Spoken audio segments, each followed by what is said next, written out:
Greetings and bienvenue, Midnight Crew. Thank you for returning to this broadcast. And welcome to new viewers joining us for the first time. If you like a video, then feel free to subscribe. I'm an experienced but unlicensed cave diver. I've been diving hundreds of times over decades, but after what I saw, you'll never get me into the water ever again. None of my diving buddies that I could tell about this believe me. They think I must have had nitrogen narcosis or something. I was part of an informal, under-the-radar group who basically cared more about YOLO than sitting on our asses getting licenses and qualifications for every little thing. It killed the adventure for us to have stupid organizations and other diving assholes on our case teaching us how to suck eggs and which way we're allowed to piss and when. We'd get some basic paperwork so we can get gear without raising too many questions, but otherwise get it from our friends and lie our asses off about where we're going and what we were doing.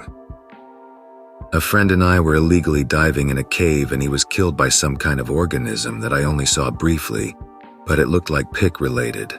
I had passed over it seconds earlier, felt a sudden current, and turned back to see the tentacles rising around my buddy. He didn't seem to notice at first because he was looking in the direction of his light, and it was surrounding him slowly. I tried to warn him, but at the last second they closed around him, and I saw his momentary panic as in a split second they dragged him down into a smaller crevice in the cave floor. The rapid action threw up sediment, reducing visibility after that, and I was so panicked I used up an embarrassing amount of air just getting out of there. Divers aren't supposed to panic, and I've stayed perfectly calm in innumerable critical situations, but this was so sudden it triggered an animal instinct I never felt before. I wasn't even thinking, and I'm actually surprised I even kept my regulator in my mouth or managed to quell my panic enough during the ascent to avoid decompression illness. Caves are supposed to be devoid of larger or dangerous life forms due to a minimal food chain. How do you know that he was killed? I momentarily saw the crevice he was dragged into with equipment and all before water suddenly flowed back out, kicking up sediment. It was smaller than he was. I also felt a sickening crack sound that I'll never forget, which I believe was his body getting instantly broken, and maybe his metal equipment breaking some of the rock on the way through. It left me in no doubt about the amount of force involved. Just the speed alone was inhuman and characteristic of a predatory strike. I have no reason to believe he could have survived. I guess all that is what hit me so hard in the moment. The depth we were at and the cave system we were in there should have been anything anywhere near that size or aggression. There was little current to speak of historically, and I still don't see how something like that could get enough food to survive on a long, mostly horizontal section of cave. I can only figure it is long-lived and lies dormant for long periods, waiting years, decades, centuries, for something to come by. The fact I didn't trigger it myself might be indicative of it being in a dormant state it's not easily awoken from. The other weird thing is it was the same dark color as the surrounding rock and same texture as the crap on the bottom. But as you would probably know, organisms that live that deep and without sunlight are usually devoid of any pigmentation. That made me think maybe it was some kind of giant octopus or cuttlefish or some related species, but I could see the spined bulbs on the end of the tentacles, which I've never seen before. It makes some kind of sense to slowly circle them around the back of its prey, and then when enough make contact and hook into it somehow, that it just pulls straight down to a central point with maximum speed and force. I'm not sure what else does that though, if anything, on Earth. Name the cave with GPS coordinates or fuck off. The reason I don't is that, as I said, we weren't supposed to be there, let alone that part of the cave system, and I haven't even been connected to that location or his disappearance. There's nobody, and anyone I tell thinks I'm somehow delusional. I don't want his family or the cops thinking I murdered him or something like that, and I can't help him now. He would understand. I need to talk about it, but I can't really do so anywhere else. You guys know about cryptids and such. Has anyone else reported anything like this or know anything about it? What could it be? I'm not crazy, And I know I didn't have any kind of diving-related cognitive impairment at the time. I had the right mixtures and no excess CO2 or anything like that. My equipment all checked out afterwards. If it had been something like that, my panic would have instantly made things worse and probably killed me too. It was just due to my experience and having done this stuff so many times that I got back at all. I barely remember doing a lot of it, but I know I did on sheer muscle memory. I also wouldn't want to send anyone down there looking for my buddy's body or the creature, especially if they didn't really believe me. They wouldn't stand a chance, and God only knows how many there are in those caves or others. Since that day, I've been thinking about other divers who suddenly seem to go missing, even when with other people relatively close by, the sudden kicking up of sediment attributed to panic and bodies never found. I don't think they all happen that way. It can't be a coincidence. I figure maybe somebody saw something or thought they saw something at some point, even if old reports you guys may have heard about. Maybe these creatures don't have to eat very often due to very slow metabolism, so after eating a human they don't react to others for years, and people just think the cave is safe. That's why I will never go back. You told your friends that your other friend got killed by a monster and they didn't tell, like, his family? It's complicated. We are an informal group that is largely disconnected and anonymous to avoid liability in case of accidents. We help each other out with fake qualifications, contacts, under-the-counter deals, etc. We'd mostly keep it to small groups. I mostly dived with my buddy. Most of them don't know him personally or know he's involved, and he did some legit diving too. He just got a kick out of doing the off-the-book stuff. When I told them about this, most knew who I was referring to by pseudonym at best, or have every reason to not get personally involved. None of them know his family, that's for sure. All that obviously made convincing them of what happened a lot harder too. Not trying to be funny, but the best way I can think to describe it is it would be like some 2-bit street-level drug distributor trying to convince an entire organized crime syndicate he just got beat up by Batman. And I don't mean to imply what we were doing was that bad, the risk was to ourselves. We just didn't want people interfering with our choices, so the less everyone inside and outside knew the better. Is he reported missing or something? Yes. He's been missing ever since, and it was reported by his family after a while because he used to go on trips for indeterminate periods and would lie about the details. Nobody knew where he was actually going. My family didn't know where I was going either. We had our phones just in case, but disabled them before the final leg, just in case the authorities could pick them up and triangulate our location, illegally diving at the cave. He didn't bring his vehicle. I met him at a third location and then drove there directly. I almost turned on my phone and called someone, but frankly I was in shock and couldn't even work out how I would even explain everything. I drove back alone. Later, it got harder for me to even consider reporting it to the cops, knowing how it looked. The second I admitted I was the last person to see him alive, and with such a fantastic story, there would have been skepticism and endless questions way beyond the repercussions for illegal diving. The police had no real clues, only the misleading information he told his family and a cold trail. There's nothing for them to go on and figure out the truth unless I tell them. I feel bad about his family never knowing, but I think it's best to leave everything where it is, which only leaves the creature. Of course, I feel a responsibility to warn people about the danger, but when they don't believe you anyway, what can you do? It's like if Bigfoot posed a danger and you tried to warn people, of course they're not going to listen. I'm still trying to figure this out from the safety of dry land, though. People who have gone missing in caves with no body found. I believe you. It's impossible for us to know every creature in the ocean, especially if it's fast, hides, and kills humans like that. That's not something I feel governments would want to share. From what you described, it sounds like some type of octopus cousin. Using force and speed, if it's large enough, could possibly do what you said. Why wouldn't that exist? The closest thing I know of is cuttlefish hunting in a sort of similar way. Maybe it could conceal part of its body down a shaft. Maybe it got in there when it was smaller and grew later. but nothing about that makes real sense to me or really matches what I saw. I find caves to be fucking terrifying at the best of times, let alone when there's creepy shit living in them. I remember reading this thing about some guys who went scuba diving, and one of them got lost, never made it back to the surface. Years later, they found his body. He'd found an air pocket in one of the caves, got out of the water to investigate, and when he was getting back in, he did some technical scuba diving shit that divers do, but fucked it up and dropped part of his equipment, which sank, rendering the whole thing useless so he couldn't get out of there. Imagine it. Trapped in the dark. No one knows where you are. No food, no water, no hope of rescue. Nothing at all but just sitting there, hour after hour after hour, just waiting to die. Fuck that. I lost my girlfriend to some interdimensional portal cave. It's been haunting me. I love hiking around, especially cave diving. Travel to Croatia with my girlfriend before the plague. Hike up the mountains and explore tourist destinations.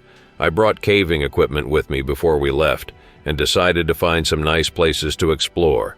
We go off the beaten path near the top of some mountain. The mountain keeps getting steeper, but we manage, due to our climbing experience, eventually find the entrance to a large cave on the side of the mountain. No sign that it's ever been entered.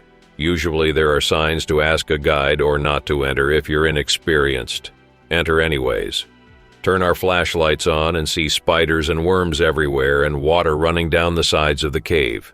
Keep going down and further in, but need to stop for a drink and something to eat. I ask my girlfriend if she wants to turn back. She says no, and that this cave seems unique. No idea what she meant, but oh well. Continue down the cave. After about an hour of going down, we saw a light on the other side and assumed that we reached the end of the cave. Exit. It's the same entrance. We exited at the same place we entered, despite going forward and down. I'm visibly freaked and want to go back but don't want to look like a beta in front of my girlfriend. I told her that this is the place we entered. My girlfriend is generally a superstitious person. She thinks that this might be a portal to some alternate universe. Have a bright idea. Suggest that she goes back through the cave and out the other entrance to see what might happen, and to call me on her phone or to use walkie-talkies if there was no signal. She says yes and goes back through, while I have a much-needed rest. After an hour and a half of sitting there admiring the view, I started to get worried since she should have called me by now. I muster up the courage and go back through the cave. Go back through. There's nothing on the other side. The first exit is gone and my girlfriend is nowhere to be found. Neither is her harness or any equipment. There is no light on the other side, nothing. Just a simple rock wall. I try to call her on my phone or walkie-talkie, and there is no response. She couldn't have fallen. The cave wasn't too deep and had a massive upside-down arch shape. Tried to pound on the wall on the other side, no response. Hang there for a while, wondering what to do and in shock. Exit in some fugue state before breaking down crying when I get out. Never find her again. I have no idea what happened to her or what world I am in right now. Her alternate universe portal idea keeps ringing in my ears and I keep having nightmares about where she might be or what the fuck that cave was about. I haven't gone cave diving in a long time since. Did everybody just sort of give up and accepted your story without checking into it? You weren't questioned by police as a suspect in her disappearance or anything? I wasn't. When I came back, it was like no one even remembered her, even my own family. They all believed I just wanted to travel solo for a break or vacation. That's why I'm so terrified, that I'm the only one that actually knows her. I've tried contacting her family, but they don't even remember her, like she was wiped from the face of the earth. Take your meds. You never had a girlfriend. Or it sounds like you're the one who stepped into a different universe. Then, in that case, fuck off from my universe. We're full. Return to yours. My dad and I went to Mexico for New Year's. We went spelunking in a cenote. I was the only one besides the tour guide who was comfortable diving down and swimming under the other tourists. I didn't lose my sense of up when it was pitch black. A cenote is a type of sinkhole. They're filled with groundwater, and this one happens to be connected to hundreds of kilometers of underground rivers. The walls are limestone, and because of this, The water has 7 times the calcium content of bovine milk. National Geographic has, in the past, sent photograph teams into the tunnels to investigate underwater life. The tourist areas of the cave were lined with lights, all connected to a locked, unfortunately, switch near the entrance. The water was fairly cold, I'd guess around 75 degrees Fahrenheit. I was the second one in, and before the guide had turned the lights on, I was swimming as quietly as possible and diving down to see how deep it was. There's these little silver fish in the water, which have little to no natural predators, so they are more curious than afraid of humans. I swam through a school of them, freaked me out for a second, but I came up fine, and the guy didn't notice that I'd gone off. Ironically, he was talking about how easy it was to lose your sense of direction in the dark and drown. The tour was pretty basic stuff, checking out the stalactites, and him talking about the spiritual value that the Maya held the cenotes with. I enjoyed being in a dark, underwater, silent, closed space. I should check with the local spas to see if they have a sensory deprivation tank. Be me.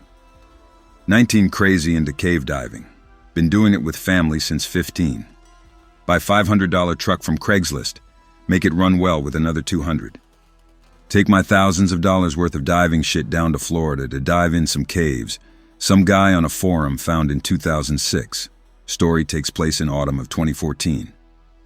When I get to the cave, I get spooky vibes. No parking. It looks like it's in a permanent state of twilight due to so many trees. Whatever.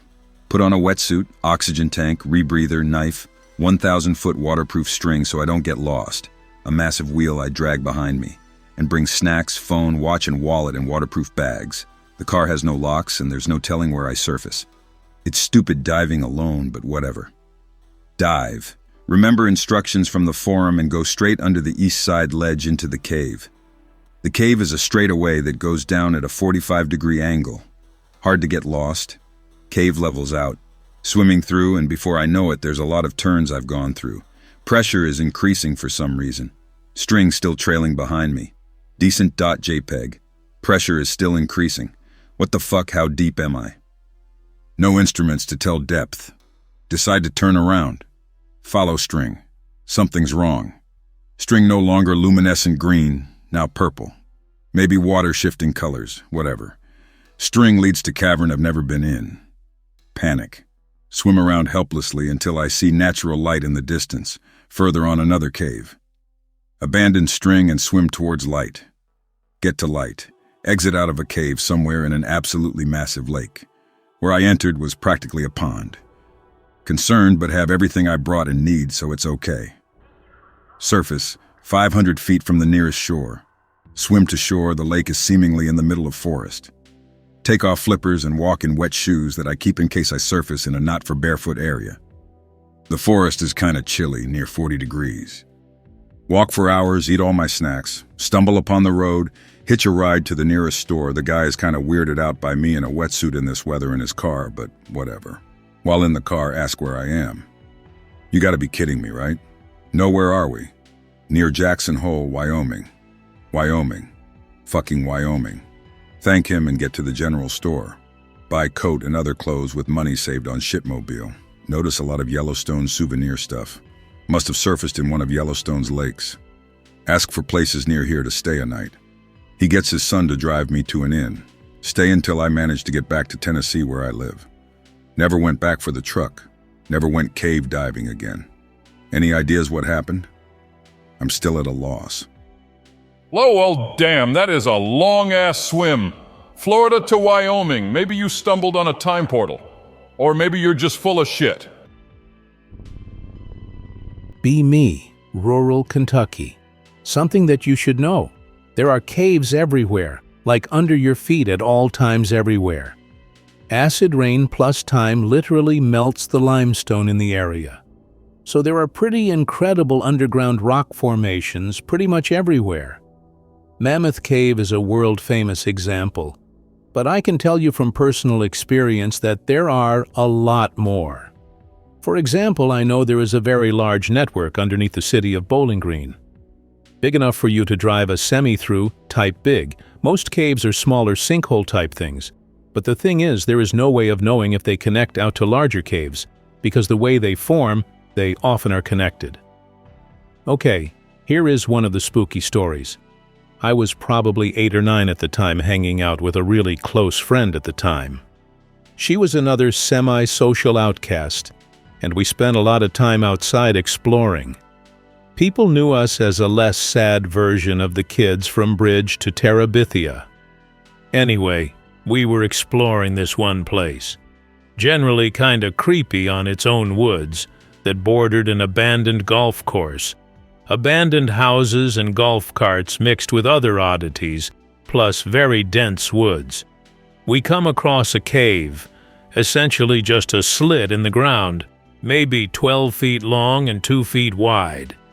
It was about 20 feet deep at the deepest point, but on the side there was an eroded area about 4 feet wide that got narrower and we couldn't see where it led.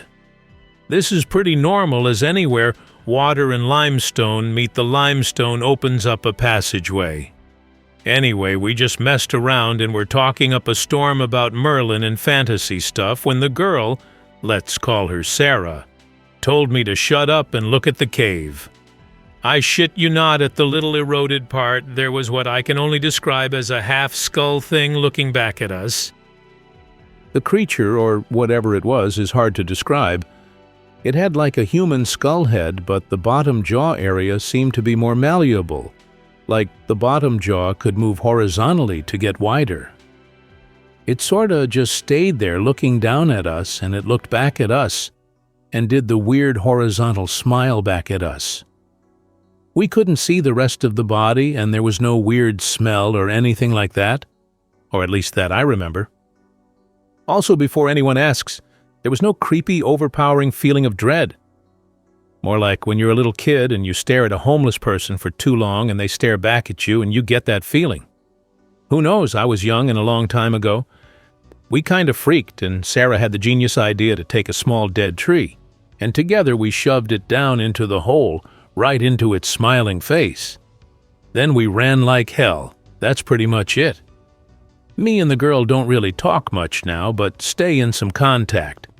We had a couple of more paranormal experiences, but nothing really crazy.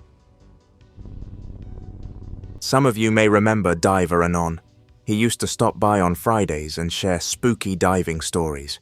If you enjoyed those, this one will be right up your alley. It regards the so-called Rapture of the Deep. As well as being my birthday, the 23rd of August had a special significance for me in 1971. I was serving with the Royal Air Force in Malta, and most of my spare time was devoted to the excellent diving club, run strictly to British Subiqua rules. I was one of 4 instructors in the club of about 140 members, and my immediate boss was an experienced diving officer called John, known affectionately as the Old Man of the Sea. An expedition was planned for a 6-week period to explore the coast around Gozo, a small island off the coast. One of the sites chosen was a small inlet in Xlendi Bay, searching for Punic and Roman wrecks. The initial dive on the site by myself and another instructor called Bob revealed that we would be diving at depths often in excess of 130 feet, 40 meters. As there was no decompression chamber on Gozo, strict diving procedures would have to be followed. We were testing out an Italian decompression meter, which John thought was unreliable.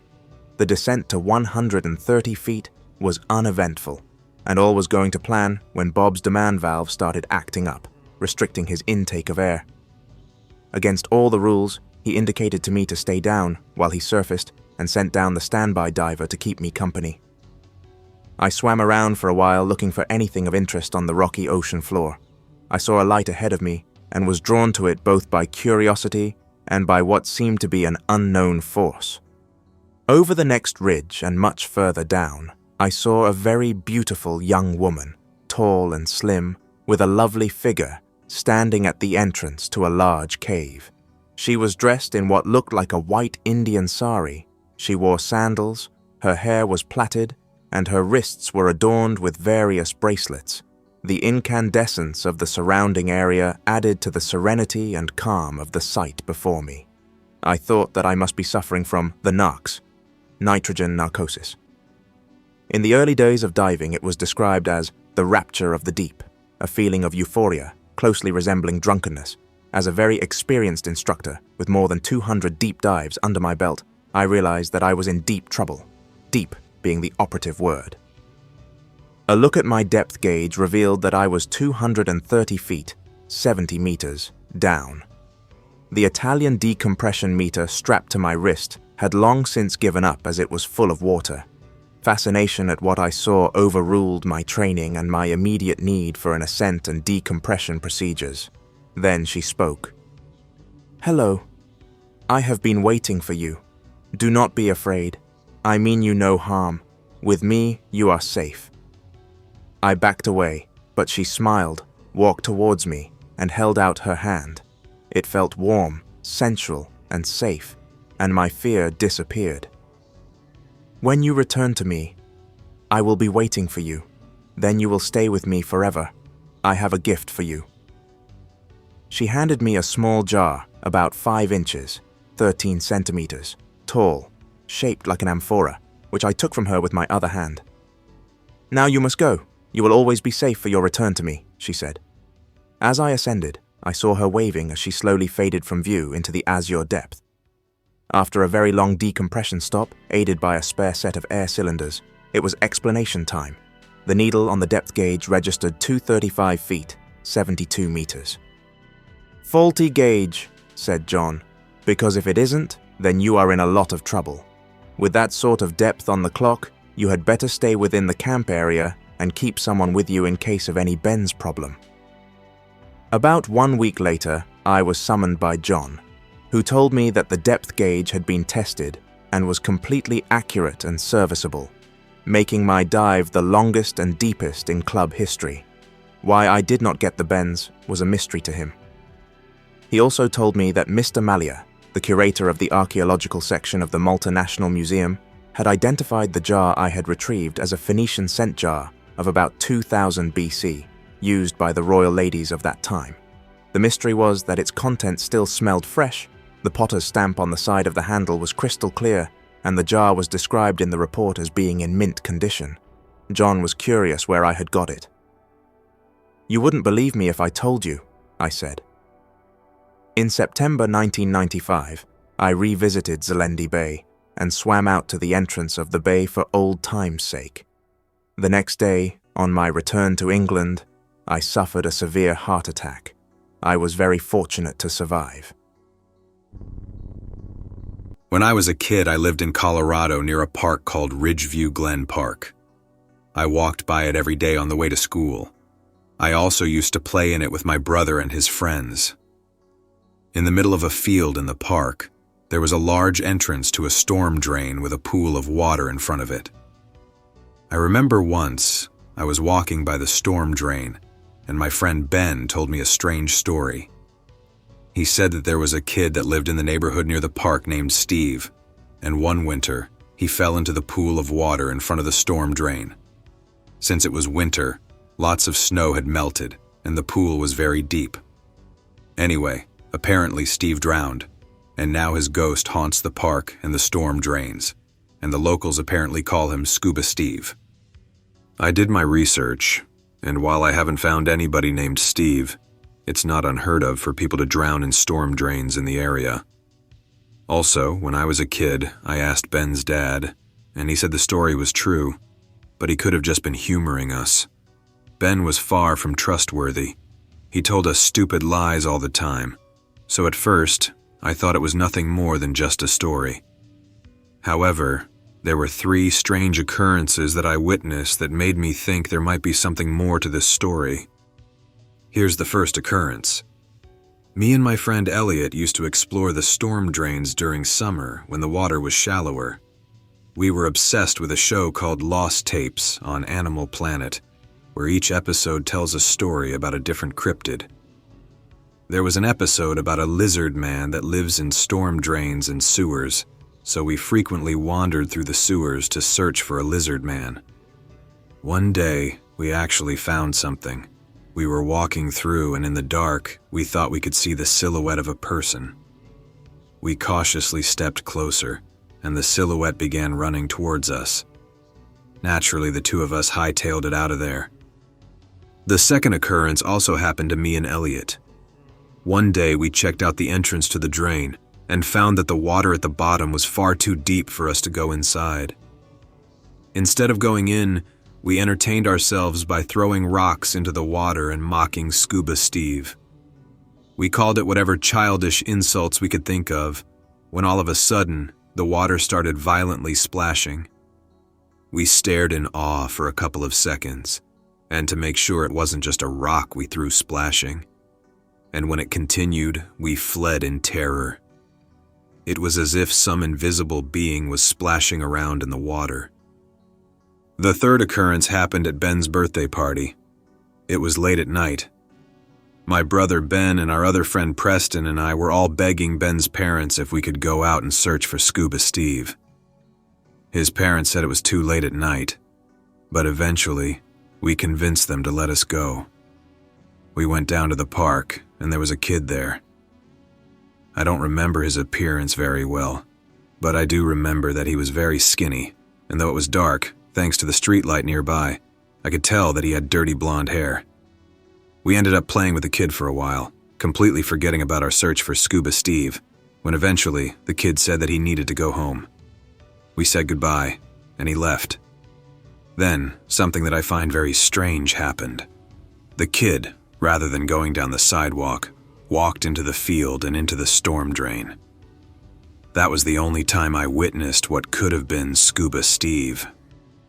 My friends told stories, but since they were children and some of them weren't very trustworthy, I didn't include them. Another strange thing about the area, however, was that the animals and wildlife acted very strangely. More specifically, the foxes, which are usually very shy animals, were very aggressive here. They even chased us from time to time. I'm no expert on the paranormal, so I don't know if ghosts usually affect the behavior of animals or anything like that, but I felt like it was worth mentioning. Anyway, that's my story. Be me 19. I live on an island chock full of caves. Not gonna say which. We speak English. It's the only hint you'll get. Anyways, I always like exploring the caves. I go fairly regularly, try to go caving at least once a week. One thing you need to know about these island caves is that they can be full of water. The tide itself can fill and empty entire cave systems. Some caves are never fully empty, and you have to go underwater to fully explore them. The cave that I was going to explore would be partially underwater, meaning that I would be bringing some light scuba gear. I get to the entrance of the cave, gear up, and head down. I'm carrying my scuba gear until I reach the watery area. After a rather uneventful 30 minutes, I reach the part of the cave filled with water. I put on my scuba gear and submerge myself. Technically, I'm not cave diving certified, but who gives a fuck? Explore one passage for about 15 minutes before I reach a spot that I need to squeeze through. Try to squeeze through. Get stuck. Realize I should have been cave diving certified. Nothing to do but try to wiggle out. I've got enough oxygen to last me a while, but I'm still freaking the fuck out. As I am trying to wiggle out, I start hearing voices. I initially thought it's hallucinations due to dwindling oxygen levels, but again, I remember I have more than enough oxygen. I faintly see a shape ahead of me. Voices growing louder. I flip out and shine my light at it. Looks like a head of some sort. It retreats into the shadows. Voices become quieter. Again, it starts getting closer, and I have to drive it away with the flashlight beam. This cycle continues for a while. I'm still freaking out, but I'm slightly calmer than before. The sheer amount of times I had to drive this face back with the flashlight beam has somehow familiarized me with the horror of the situation. Of course, all stalemates must come to an end. My flashlight dies. Fuck me.jpg. I start freaking out and struggling again. I can faintly see the shape getting closer. The voices start becoming much louder. I think to myself, what the fuck do you want? Almost instantly after, I hear a voice in my head. I need about tree fitty. The passage lights up. and I realized that the shape I was seeing was an 8-story tall crustacean from the Paleozoic era. That goddamned Loch Ness monster had tricked me again. Swim out. Never again go cave diving without proper certification. I hope that you enjoyed tonight's broadcast. If you enjoyed tonight's story, then please subscribe to the channel as more Greentext will appear daily. A new broadcast will appear when the clock strikes midnight Central Time.